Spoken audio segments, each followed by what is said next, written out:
We hear the word resilience thrown around a lot, right? But what does it actually look like in practice? Well, welcome to this explainer, where we're going to break down the actual mechanics of true resilience. We're going to do this through the incredibly powerful story of a simple stonecutter. It's a narrative that perfectly captures how internal resolve can literally dismantle impossible external obstacles.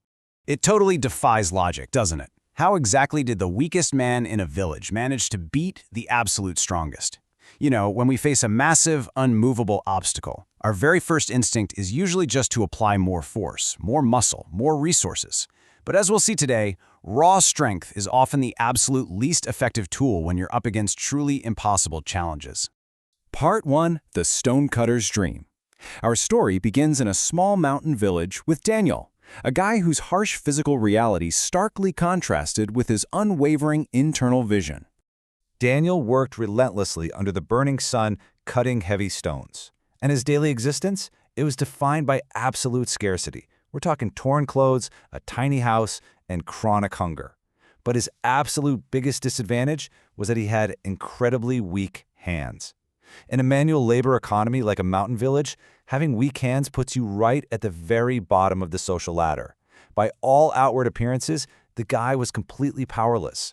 Yet, Daniel had just incredibly powerful, intangible asset, a clear vision for his future. Every single evening, he'd sit and watch the rich merchants pass by in these beautiful carriages, whispering to himself that one day his life was going to change. Naturally, the villagers subjected him to crushing mockery. They'd tell him, "You're just a poor stonecutter. Dreams are for rich people." But Daniel, crucially, never let all that external noise overwrite his internal belief. And that internal belief was about to be put to the ultimate test. Part 2. The Unmovable Obstacle.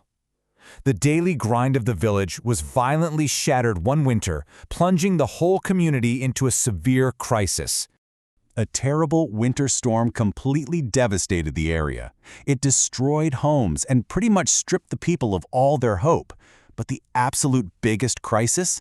These massive, giant rocks from the mountain came crashing down and completely blocked the vital roads. The village was cut off, paralyzed, and totally out of answers. So, in an act of pure desperation, the village chief introduced a massive incentive. He offered a huge amount of money to anyone capable of clearing that blocked path. Suddenly, the stakes were sky high. Whoever could solve this impossible problem wouldn't just save the village. They were going to secure a literal fortune that would change their life forever. Which brings us to part 3, precision over brute force. This is exactly where we see why brute strength isn't always the answer to impossible obstacles. Naturally, the strongest men in the village stepped up first, right? They tried to move those mountain rocks with pure physical muscle, and they failed completely. The rocks were just way too heavy for human strength. But then, something really fascinating happens. Daniel quietly steps forward and picks up his hammer. And right on cue, the crowd starts laughing all over again, mocking the quote-unquote weak stonecutter. They're judging his potential based entirely on what they see on the outside. But here's the thing. Daniel didn't even try to use muscle. He used a strict, analytical methodology. First, he relied on a lifetime of studying his craft. He knew stones inside and out. Second, using that deep, deep knowledge, he identified the exact perfect points of vulnerability on those massive rocks. And third, he applied consistent, targeted action. Hour after hour, while everyone else had thrown in the towel, he carefully hit those specific points. He applied precision and persistence right where everyone else just applied blind force. And the result of that methodology is just staggering. By sunrise, his quiet precision had actually accomplished the impossible. The giant mountain stones were completely cracked apart and the road was totally clear.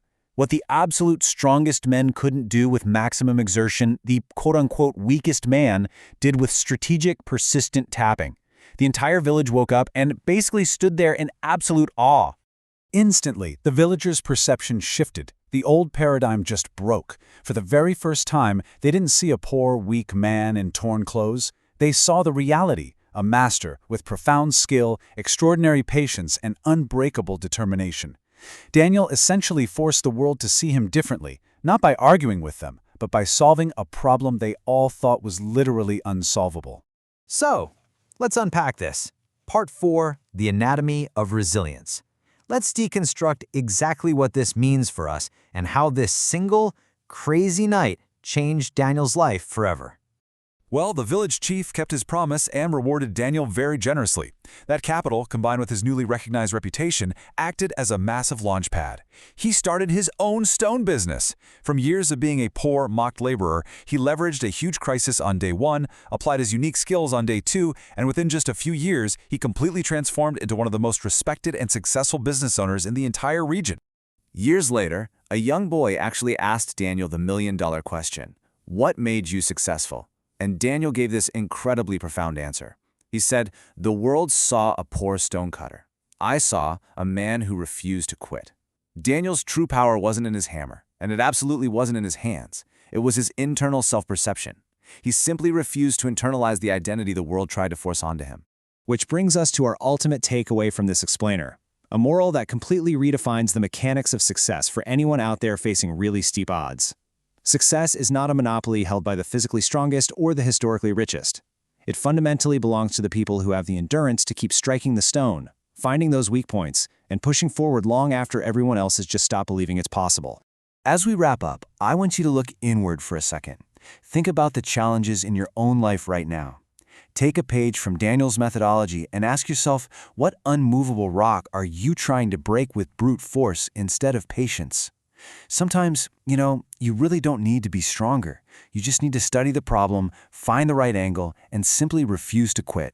Thanks so much for joining me on this explainer, and I will catch you on the next one.